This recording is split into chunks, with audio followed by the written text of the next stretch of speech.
Hello everyone, welcome back to my YouTube channel. આજે આ વિડીયોમાં હું આ ખાટલીવર્કના તોરણ લઈને આવ્યો છું, જેમાં વચ્ચે ગણેશજી, મોર અને ગાય કાનાજીની ડિઝાઇન બનાવેલી છે।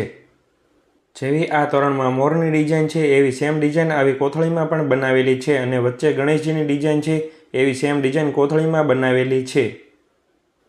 આ તોરણમાં 8-0 સાઇઝના ઓરિજિનલ ડલ મોતીનો ઉપયોગ કરીને બનાવેલું છે। આ તોરણને ખાટલીવર્કથી બનાવેલું છે। આવું આ એક તોરણ, આ બીજું તોરણ, આ ત્રીજું તોરણ, આ ચોથું તોરણ, આવા એક સરખા 4 તોરણ અને 8 ટોડલિયા બનાવેલા છે। તો હવે આપણે જોઈશું આ ટોડલિયાને। 1, આ 2, આ 3, 4, 5, 6, 7 અને આ 8 ટોડલિયા। આ ટોડલિયામાં બંને બાજુ સામસામા આવે એ રીતે ડિઝાઇનો બનાવેલી છે।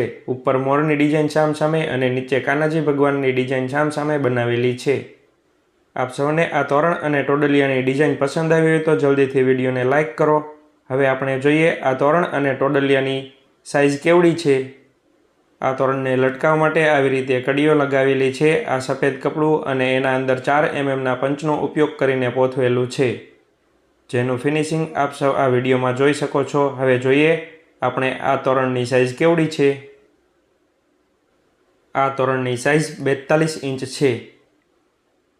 હવે આપણે જોઈએ આ ટોડલિયાને કાપડ અને પંચથી પોથવેલું છે એનું ફિનિશિંગ અને આ ટોડલિયાની સાઇઝ કેવડી છે એ પણ આપણે સાથે સાથે જોઈ લઈએ। આપ સૌ મારી યુટ્યુબ ચેનલ પર પહેલીવાર હોય તો મારી યુટ્યુબ ચેનલને સબસ્ક્રાઈબ કરો અને બેલ આઇકન પર પ્રેસ કરો કે જેથી મારા નવા વિડીયોની નોટિફિકેશન આપને સૌથી પહેલાં મળે। આ ટોડલિયાની સાઇઝ 39 ઇંચ છે। Thank you for watching the video.